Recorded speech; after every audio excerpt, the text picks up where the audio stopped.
Hey, how's it going? This is Jeff from Jeffrey-Thomas.com, and I am going to walk you through Estudio by Dionisio Aguado. Very beginning classical guitar piece, and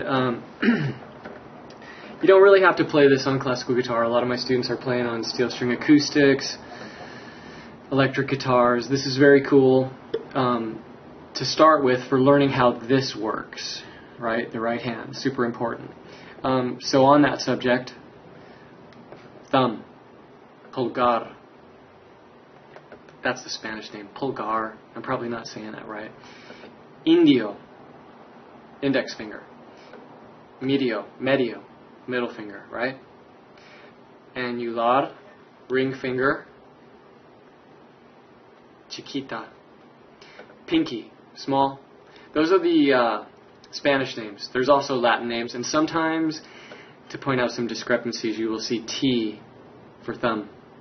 Anyway, another thing about the notation here, we are in standard notation, so no tablature, sorry. And you're in 2/4 on your time signature, and it's pretty much straight 16th notes. So what we're looking at is 1 E and a 2 E and a, dividing a quarter note into 4 subdivisions. So here you are at 54 with the metronome. Okay, counting. 1 E and a, 2 E and a, 3 E and a, or no 3s here, we're in 2/4, sorry. Okay, a bit on the right hand placement, and then we'll get started. Usually for classical guitar, thumb around the sound hole, right? Edge of the sound hole. And eye behind it, so you do have some sort of a gap here, a slight gap between the thumb and the first finger. Otherwise, they're going to be hitting each other, right? And this right hand stays pretty solid, but relaxed. So there's not a lot of movement here for everything you'll see. Now getting started, we're going to be here in first position. A, 3rd string, 2nd fret. 2nd string, 1st fret for C, and then open E. And now the pattern through this whole piece of music is P-I-M-I. Okay, so if I was counting without the metronome, 1 E and a, 2 E and a. So you see there's not a lot of movement needed here in the right hand. It's very relaxed, right?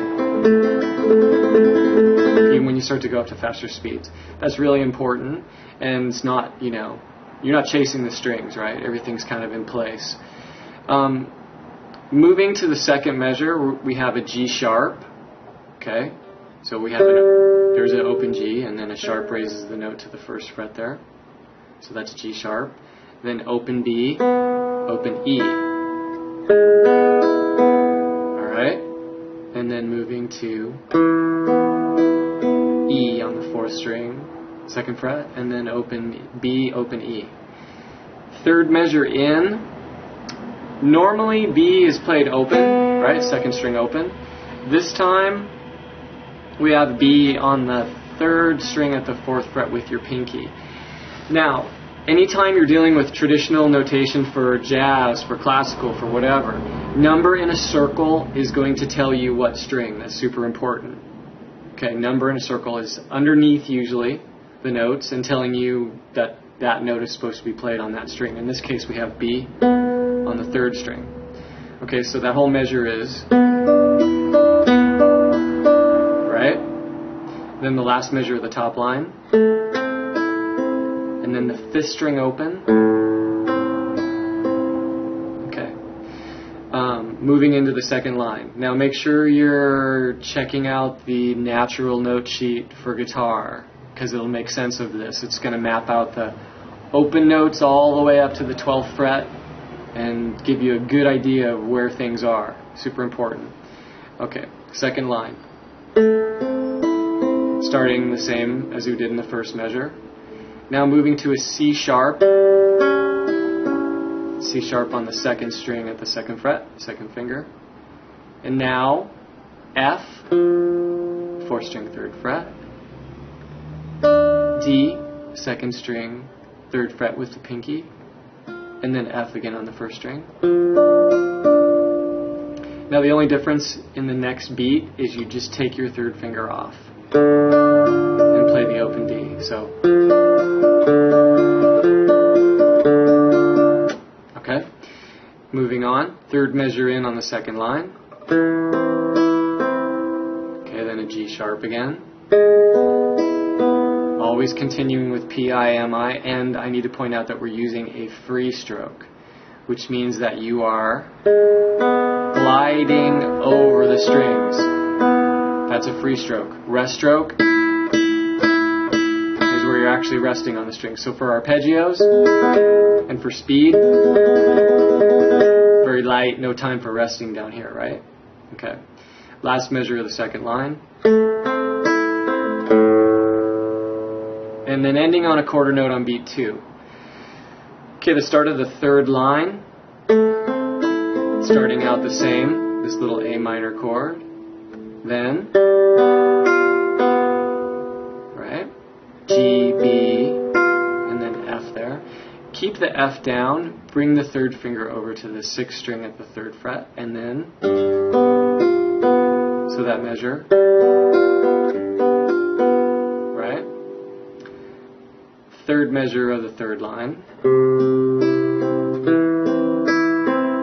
Okay. That fourth measure is the same as the second of the third line. And then the last line. A little bit of a C chord there. Dropping down.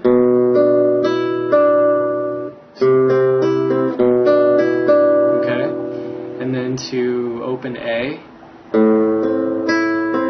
C and E after that. Bring the third finger back down. See how I'm not picking my first finger up, I'm keeping it down on that C because it's common. Less movement the better, right? And then third measure in on the 4th line. And then E, D, open E and back to the D. Last measure. Okay, so kind of chill with no time, but I'm going to be keeping track of, a rhythm here for you. I'll run through the whole thing. Ready? Remember, 1 E and a 2 E and a 1 E and a 2 E and a.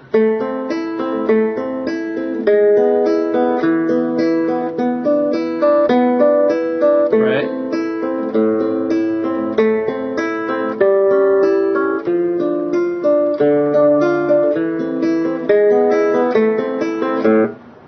Next line.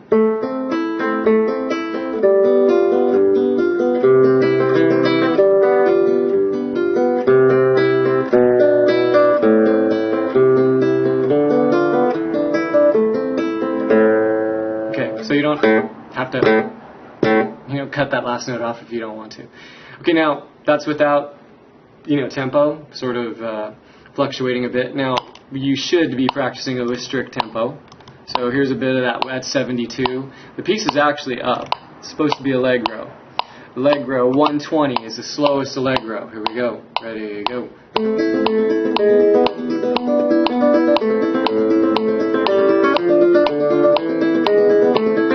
Right? So, to make it manageable and to make sure that you're keeping track of things, it's not a bad idea to practice slow. Here's the same thing at 72. Ready, go.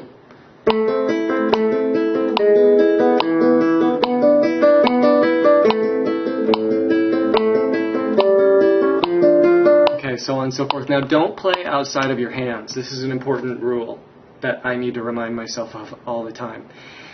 There's nothing wrong with being ambitious, but you've got to have reality kick in. So if this needs to be slower, it's got to be slower. And then at the end here, I've given you practice tips, which are going to address that subject. So number 1, down there in the practice tips section, is taking this move, which is one of the ones that a lot of my students stumble on, and practicing it as a block chord. So pretend we're in 2/4. We're going to go like this. 1, 2, 1, 2.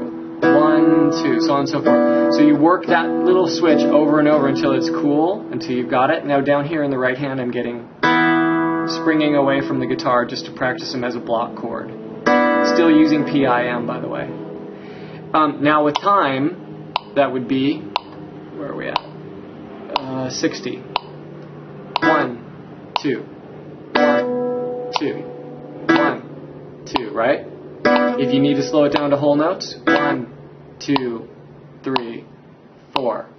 1, 2. Now you see that I'm not holding it for a full 4 beats or a full 2 beats. I'm just using that as an increment to get my hand in the spot where it needs to be. Okay, number 2 in the practice tip area is running it as it would be in the music. And when you can do that, you're fine. You won't stumble on it when you see it. Okay? Same thing with number 3 is the next area. This is the C sharp on the second beat of the second line, moving into this D minor over F chord, which is the first beat of the second measure of the second line. Isolating that area, this is another area that a lot of my students stumble on.